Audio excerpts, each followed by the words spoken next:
Good day to all our viewers out there. My name is Heinrich Neertlem and welcome to Mathematical Literacy. In today's lesson, we'll be looking at personal income tax. Now, just before I start with the lesson, let me share something interesting with you. Did you know that the cost of running an entire country, especially one that is as large and populated as ours, is humongous, right? It is through the taxes we pay that the government can perform civil operations. In other words, without taxes, it would be impossible for the government to run our country. Thought, let me just share that with you. So what is it that we can expect of today's lesson? So by the end of this lesson, you should be able to, right, first of all, differentiate between the two types of taxes, understand the concepts gross income, net income, and tax threshold. Furthermore, you must be able to calculate taxable income. You must be able to use tax tables to calculate income tax, and that's only for individuals, right?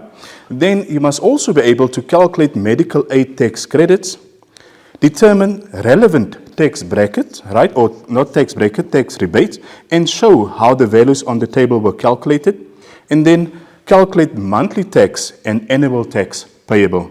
Okay, so let's look at what we will focus on, as if I indicated. Personal income tax, so we look at explanation as well as some examples.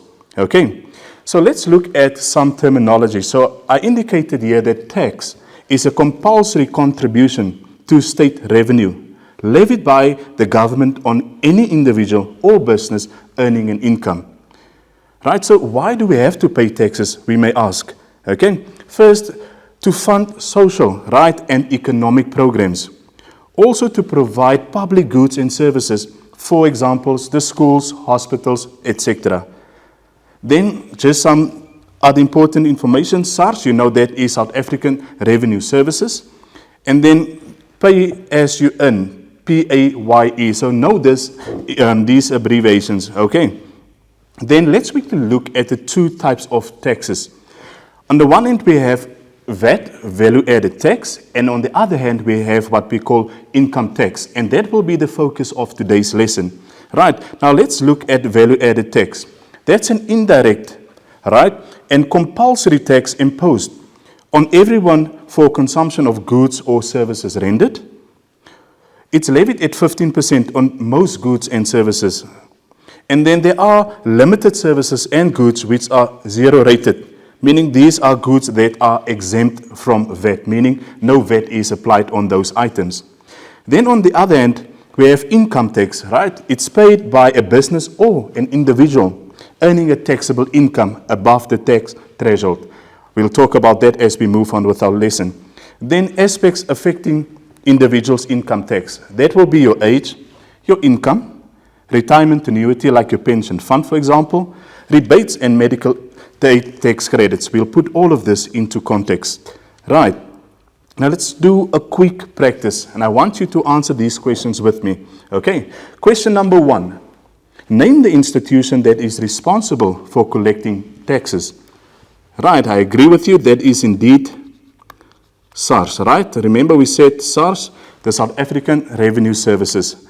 Question number 2. State whether the following statement is true or false. Let's read the statement. I said here that income tax is always calculated on your annual taxable income using the tax tables issued by SARS.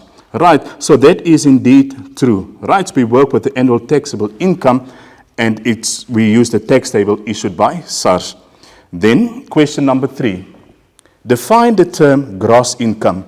So gross income, that will consist of all your income, right? All your income, that can be your basic income, plus any other income. For example, if you get a bonus, right? So gross income is all your income, that's your basic income. Let's do that, plus any income, for example, a bonus. That forms your gross income. Then I have a last question here. Write the abbreviation PAYE in full. So that means P is for pay, A is for as, Y is for you, and then the E. is for earn, pay as you earn. Okay, let us quickly look at some examples or explanation as well. Basic income, right? The amount of money an individual regularly earns. For example, your monthly salary or weekly wage, depending on the agreed term of payment. Then we have gross income, like I've explained just now. It's the total amount of an individual's income before deductions. Therefore, it's the basic income plus any extra income. For example, a bonus, your housing allowance, and so on. Then your net income, that's the income after all your deductions. It's also known as your take-home salary. Okay, then taxable income.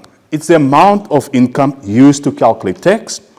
Income remaining after your non-taxable deductions have been subtracted, and it's used to calculate the payable income tax. All right, income that has tax applied to it. Also important is we'll look at non-taxable deductions, right? So what will that be? First up, I have a pension fund. Now, the government employees have their own, and that we call government employees pension fund, right? And then the provident fund is for your non-governmental institutions. Right, this is a fund established by an employer to facilitate and organize the investments of employees' retirement funds, contributed by the employer and the employees, right? That's the standard individual contribution of up to 7.5% of the basic income, right? So we call that the ceiling percentage, okay? And then it should be multiplied by 12 to make it annual, okay? What else is important? We also have a non-taxable deduction called donations. Here important is that it's a gift by a legal persons, typically for charitable purposes and or benefit a cause, and is considered when calculating non-taxable income. Also important, the gift has to be given to an organization, right, that is registered under Section 18A. A maximum of 100,000 can be donated by an individual. And also important is that a maximum of 10% of the individual's salary may be donated. Okay, tax threshold. Right, so let's look at what that refers to. The minimum income one has to earn to qualify to pay income tax according to age categories. Right, and I know it's a mouthful, but we'll put all of this into context. The income level at which a person begins paying income taxes. People earning lower than the income tax threshold do not have to pay tax. And then important, the older the taxpayer, the higher the tax threshold. Then we'll also look at rebates. Rebates is tax relief for individuals who are paying tax according to the age category, like a discount, okay? We have what we call primary rebate. Now, every taxpayer, right, qualifies for the primary rebate. Then we have individuals aged 65 to 74 years. They qualify for your primary as well as your secondary rebate. And then we have what we call tertiary rebate, right? So individuals older than 75 qualify for your primary, secondary, as well as your tertiary rebates. Now let's quickly look at medical aid tax credits, okay? So here we indicated that it's tax relief for individuals who have medical aid, right, irrespective of their income. The medical aid credit allocated to the first dependent equals that of the main member.